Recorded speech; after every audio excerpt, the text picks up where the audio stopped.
In this episode we make the 4-hour pilgrimage up the Hume Highway to a regatta that I've always wanted to do but have never been able to get a spot at, until now. Back in 1919 they thought, let's dam the Murray River, Australia's biggest river, which will provide an awesome flat water sailing venue halfway between Sydney and Melbourne. It also provided water for the local towns and farmers. By the time it was finished, some 17 years later, it was considered an engineering marvel holding 6 times more water than Sydney Harbour. The area is dominated by some of Victoria's tallest mountains to the southeast, which provides this awesome katabatic breeze in the mornings called the Ghost of Tangata, with Tangata being a town that was flooded by the lake when it was created. You can see in the background here that it's blowing about 15 knots from the south when it's meant to be a 15 knot northerly as we arrive. Right at Sail Country, a bit of stuffing around this morning, getting everything sorted, but hopefully it's gonna work. Missed the first race, fixing stuff, but I'll turn the camera off and come back later. Tree there, tree there, tree there, forest there. Yeah, you wouldn't want to hit any of them with your foils. So as you can see here, I'm really struggling to get the boat out of the water. If you watched the previous episode, you'll remember that I pulled my foil apart and reduced the angle of attack in an effort to put more of the vertical into the horizontal and strengthen the T-joint. But it looks like I've gone a bit far because I had to really work to get it to pop. Unfortunately, that was almost all the foiling I got, on camera at least, because the breeze died after this and I spent ages going back and forward trying to get foiling, but I only got one little bit at the end. The highlight of day one was this Chinese restaurant we found that has all the good dishes in the bain-marie ready to go. As they say, when in Rome, so we gave that a go. For day two I decided I just needed to get the thing out of the water. So I took out all the remaining shims in my foil and then wound the rudder gantry way under so that I could level the thing out and get rid of any extra angle of attack. Coming with a sort of cold front from over towards Yarrawonga. I've just got to figure out how to get out of here.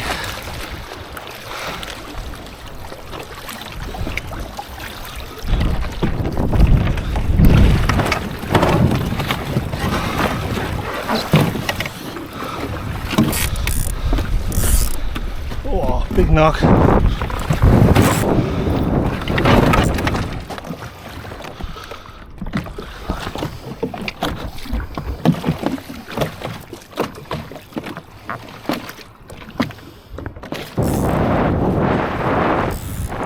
So as you can see here, the boat pretty much just leaps out of the water as opposed to the day before where it just didn't want to leave the water at all. So that's a difference that removing like 1.5 mil of plastic from your foil joint makes. I haven't measured the angle of attack, but it would be a fair bit higher, but it makes such a difference. You can see the boat's just up and away.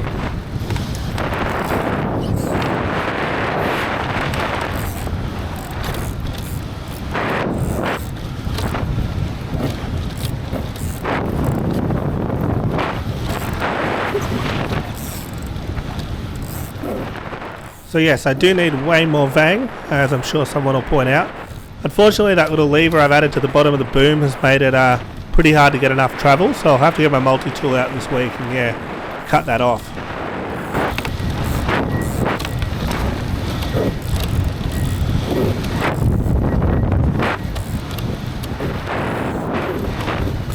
So I was lucky enough to get this awesome little drone for my birthday. Believe it or not, this is my fiancée Beck's second ever time flying it and the first time chasing a boat. So huge thanks to her for this footage. I just love seeing the boat from this angle after all that work. And yeah, she did this with a 2-year-old hanging off her legs as well. So yeah, huge thanks to her for this.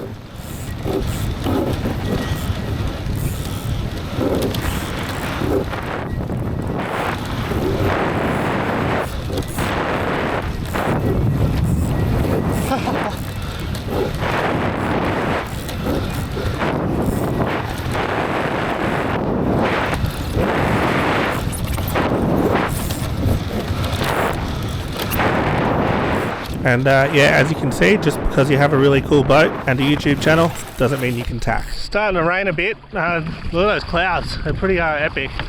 They said, the locals say that when it comes out of the west like this, it hits up onto all the alpine mountains and really tends to go pretty mental, so we'll see what happens. Definitely a good breeze coming down through here, just have to wait for it to get to me. You can definitely feel that angle of attack difference, like see how it sort of goes over the waves and then not so much here, but like it's actually kind of trying to fly, like there, see? Yesterday that just would have gone like doof. So now it's raining, so last time it rained, it got windy straight afterwards. So let's see if once this stops it comes good. Breeze is definitely clocking around towards where those clouds are coming from. Up there at the top of the course is just nothing. I don't know what race they're up to. I assume I missed them all. It'd be good to get a little more foiling in. How cool's the rain on like the Alps down there? Sure, if you're ever going to get some wind, it's going to be like at some point here with these clouds. As long as I don't sink before then. I wonder if that breeze on the water there is coming this way. That would probably explain a lot. Like maybe instead of coming over from the west, it's going to come more from the south and then funnel up a valley. Wouldn't surprise me with this joint. Yeah, see like the opties through my sail, they got heaps on from that direction. So I better be ready to jibe. Probably could just jibe. Oh.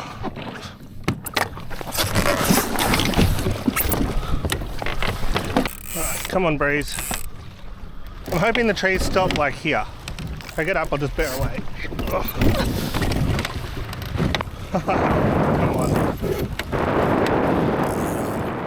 So by this point I'd pretty much given up on the racing part of the regatta, and I just wanted to get as much time on the foils as I could and learn as much as I could about the boat.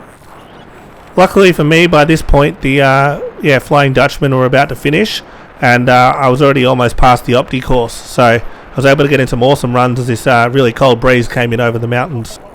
Here I think I was flying a little bit high with a little bit much bow down, and I managed to ventilate the rudder and have a fairly decent crash down towards the end of the Optimus course. So I hope I didn't scare them too much.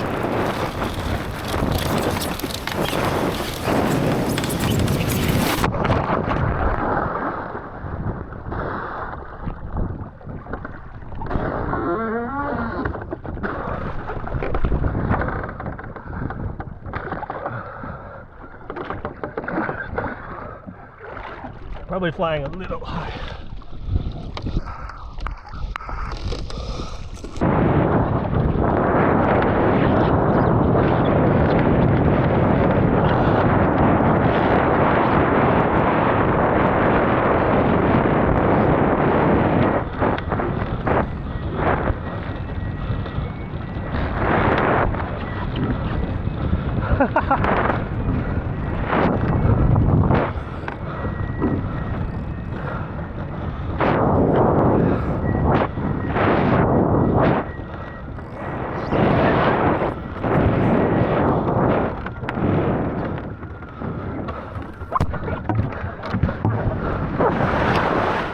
Obviously spending 4 months outside finishing a boat is not good for your boat handling, because at Easter I was able to foil jibe just fine, and now I can't, so yeah, got some work to do.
So here I'm rapidly approaching some underwater gum trees that have been there obviously since this was flooded. I really needed to get foiling so I could bear away and get away from them. Luckily I got a gust, and then I reckon this is one of the best downwinds of my life. If it's not the best, it's top 3, particularly considering how much work it took to get to this point. Like weeks and weeks and months of 3-hour nights to finish this boat and get it to this point where it would do this, and to just get it all rewarded like this, where you're just launching down a valley up in the mountains straight at a big damn wall. It's just so good.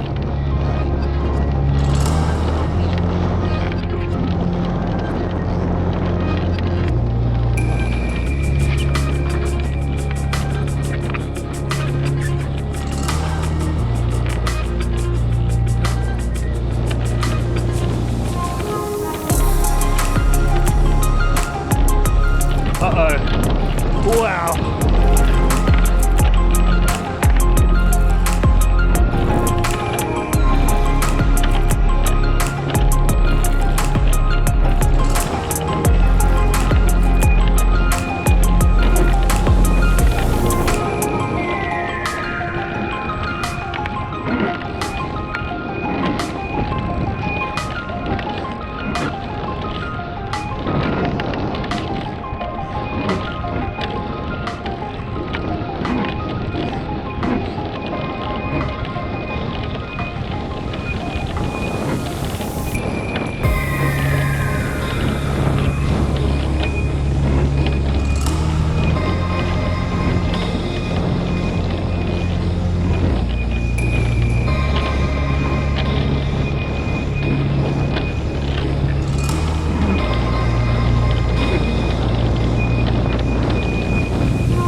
Bumpy, that's so good.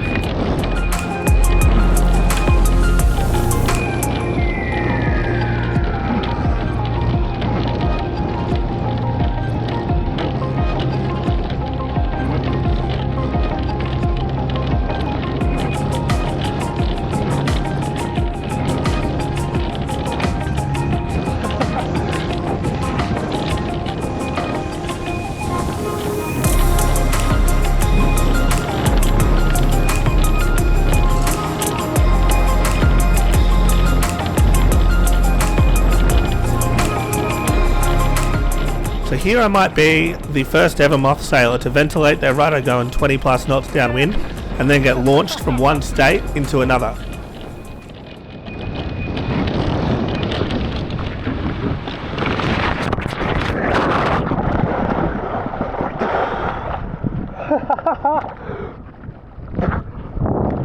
Oh, that was the best ride I've ever had on a moth.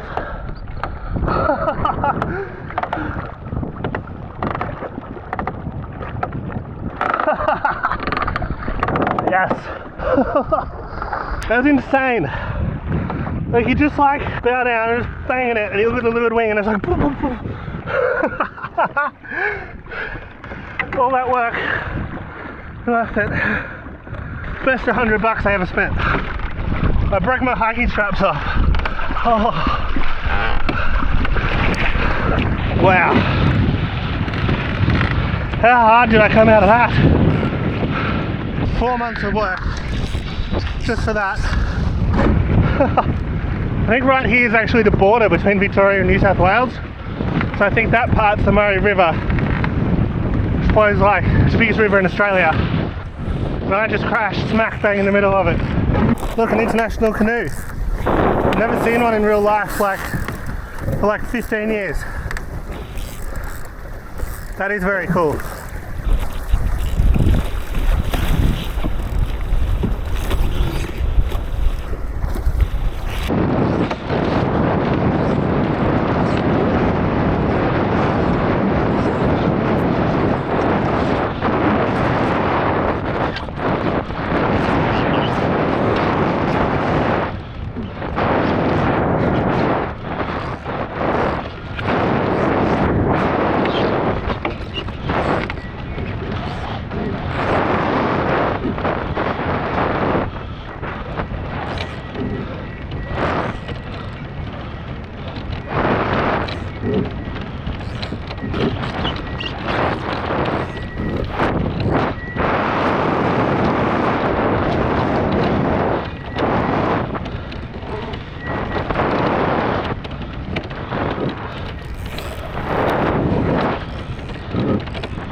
Since the deck fairings kind of come off here, I thought this was a really cool shot where you can see how much the flap actually moves as the boat goes along to maintain a constant altitude.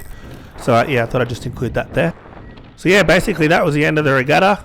I think I started one race and didn't finish that one, and then I didn't even bother to start the rest because I was too busy learning about the boat. But I had a great time at a really friendly club, super well organised, absolutely beautiful location, so I'll definitely be back next year. Huge thanks to everyone that keeps leaving comments on the videos and sending me messages and stuff. Really appreciate it. Remember to like and subscribe. And yeah, one last thanks to the girl who helped me carry this boat out of the water after this run. It was pretty full of water and I found it heavy, and I reckon she was, yeah, probably sailed Opties or something, and I think she was really struggling, but she still gave it a good shot, and that was really appreciated to not smash my boat on the gravel. So thanks for that. And yeah, I'll see you next time.